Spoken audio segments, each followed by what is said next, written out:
Hello, आज हम लोग लर्निंग डिसेबिलिटीज़ के बारे में पढ़ेंगे।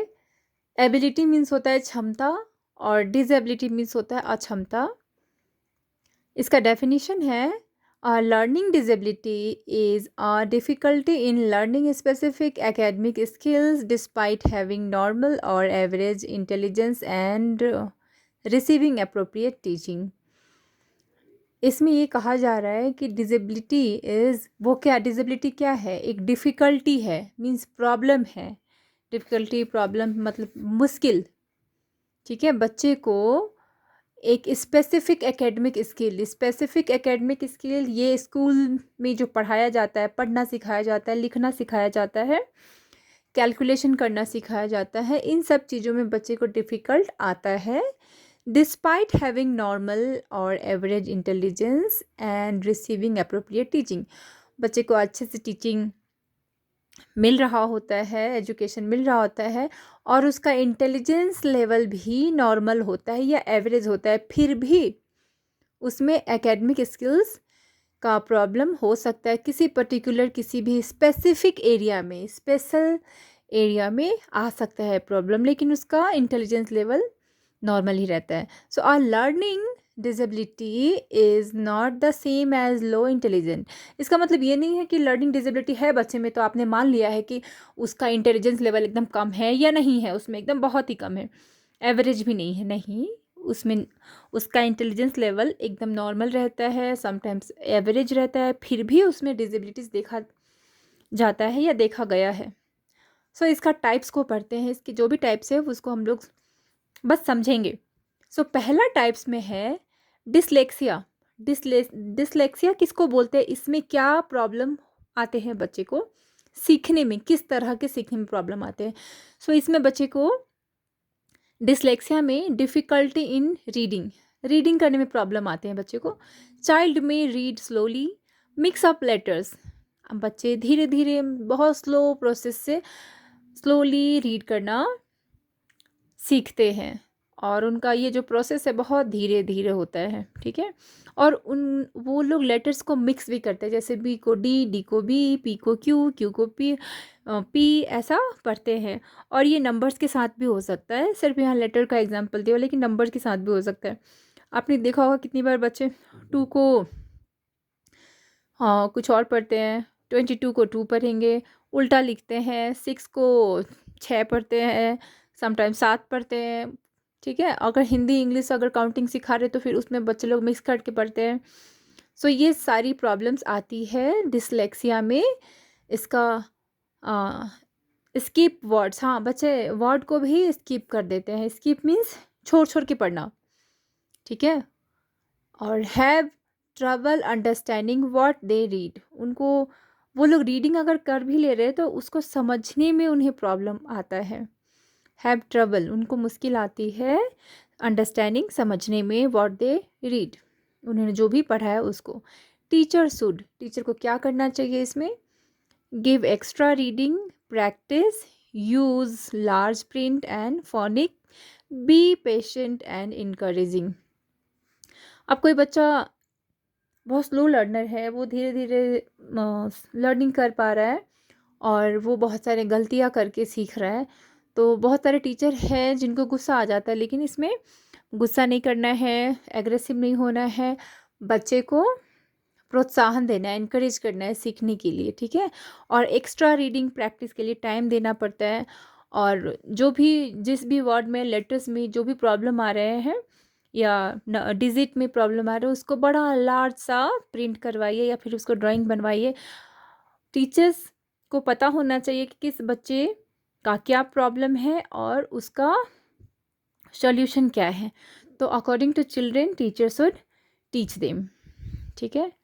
एंड नेक्स्ट नेक्स्ट है हमारा डिसग्राफिया। डिसग्राफिया में किस तरह का प्रॉब्लम आता है बच्चे में, डिफ़िकल्टी इन राइटिंग, लिखने में प्रॉब्लम आता है। चाइल्ड में have poor handwriting, make spelling mistakes, find it hard to organise ideas on paper. So इसमें बच्चे का हैंड राइटिंग उतना अच्छा नहीं रहता है, उनको प्रॉब्लम होता है हैंड राइटिंग बनाने में, क्योंकि लिखने से रिलेटेड है। स्पेलिंग्स में प्रॉब्लम आता है, बच्चे गलती करते हैं उसमें। एंड उनको बहुत मुश्किल होता है जब उनको आप बोलिए कि लेटर्स को ऑर्गेनाइज करके वर्ड बनाइए, या फिर कोई आइडिया आपके दिमाग में है, कोई स्टोरी पढ़ा उसको अपने लैंग्वेज में लिखिए।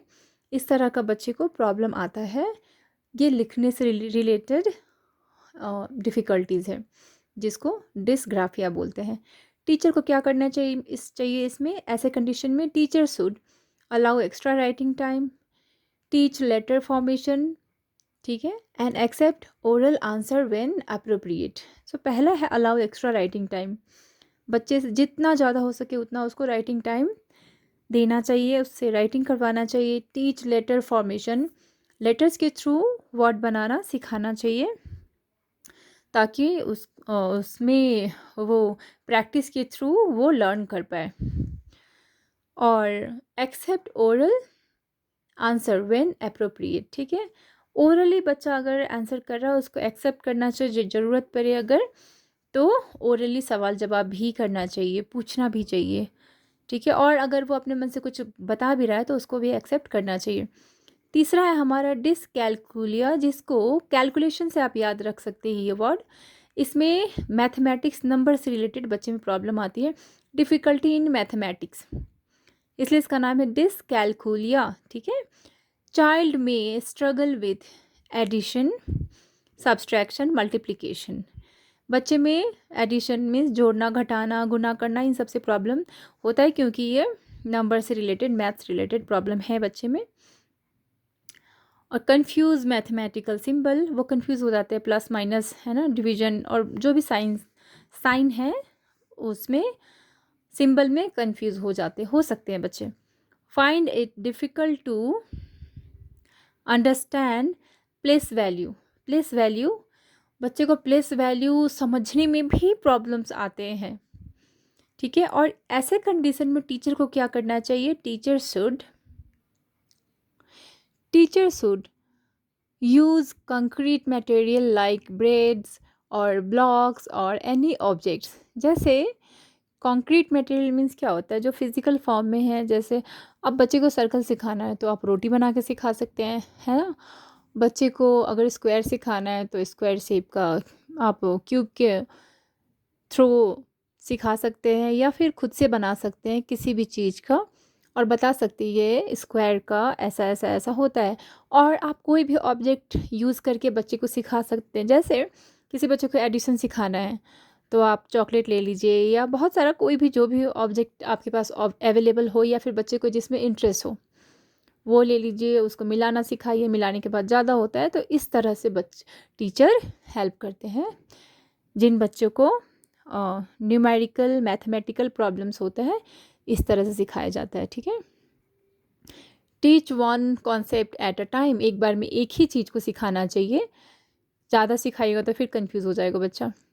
प्रोवाइड रिपीटेड प्रैक्टिस, लगातार प्रैक्टिस कराना चाहिए। चौथा है हमारा ADHD, जिसको attention deficit hyper activity disorder कहते हैं, ठीक है। इसको हम लोग पहले पढ़ लेंगे फिर समझेंगे, ठीक है।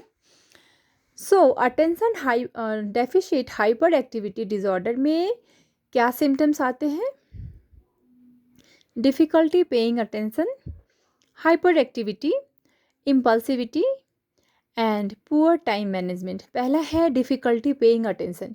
इसमें अटेंशन मीन्स ध्यान।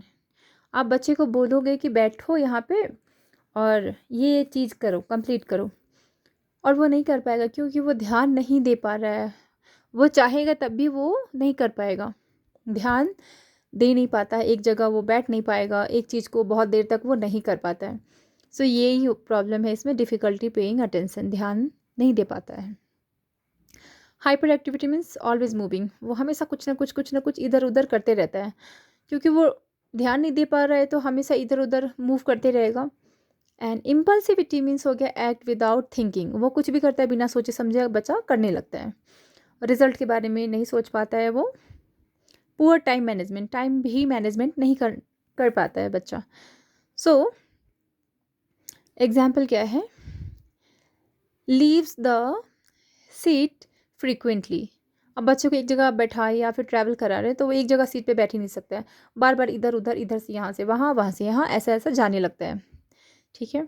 और ये नॉर्मली भी होता है, इसका मतलब ये नहीं है कि किसी बच्चे में आप ये एक सिम्टम देख के आप बोल दिए कि ये एडीएचडी का पेशेंट है, नहीं, बिल्कुल भी नहीं। ये सारा चीज़ आप देखोगे कि ये सारा प्रॉब्लम बच्चे में आता ही आता है। ऐसा नहीं है कि कोई एक चीज़, अब बच्चा ध्यान नहीं दे पा रहा है किसी एक चीज़ में, बच्चा इसलिए भी नहीं ध्यान दे पाता है समटाइम्स क्योंकि उसका उस चीज़ में इंटरेस्ट नहीं होता है।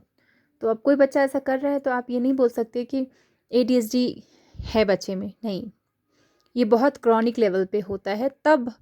और ये सारा चीज़, सारा सिम्टम्स आप देख सकते हैं बच्चे में, तभी आप बोल सकते हैं कि ऐसा ऐसा प्रॉब्लम है। और इसमें साइंटिफिक टेस्ट वगैरह भी होता है ब्रेन का, ठीक है।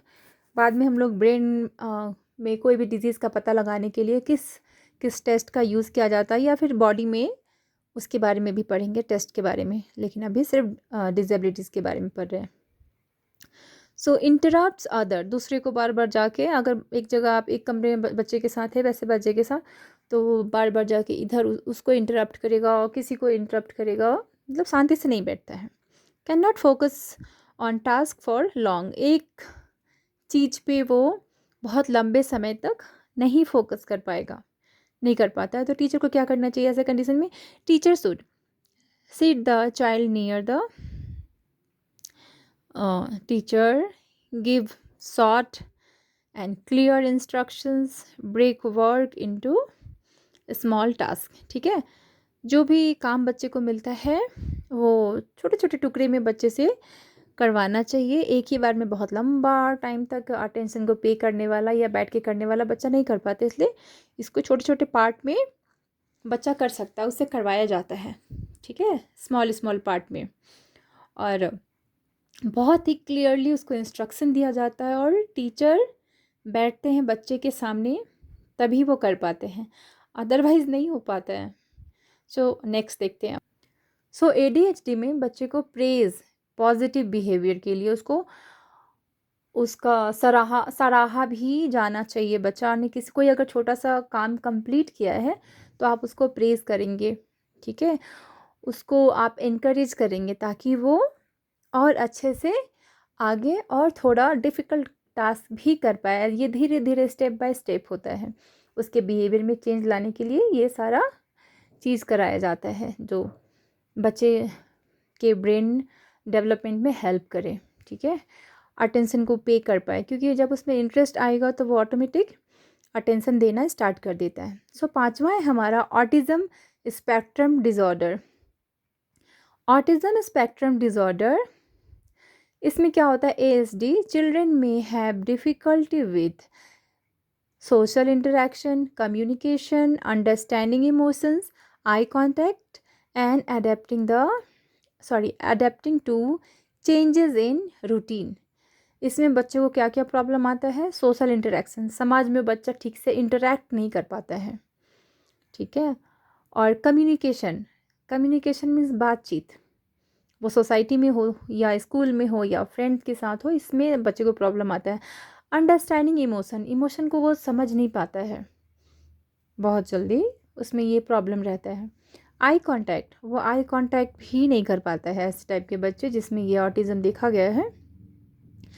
Adapting to changes in routine, ठीक है, जो भी रूटीन में चेंज होता है ना उसमें वो अडेप्ट तो कभी कर पाते हैं कभी नहीं कर पाते हैं, इस तरह से प्रॉब्लम होता है। They may also show repetitive behaviour, कभी कभी आप देखिएगा कि कोई बिहेवियर उनमें ऐसा होगा जो बार बार वो रिपीट करते हैं वैसा बिहेवियर को। टीचर को क्या करना चाहिए ऐसे कंडीशन में?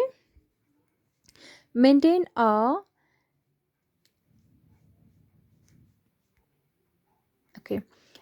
प्रिडिक्टेबल रूटीन, ठीक है।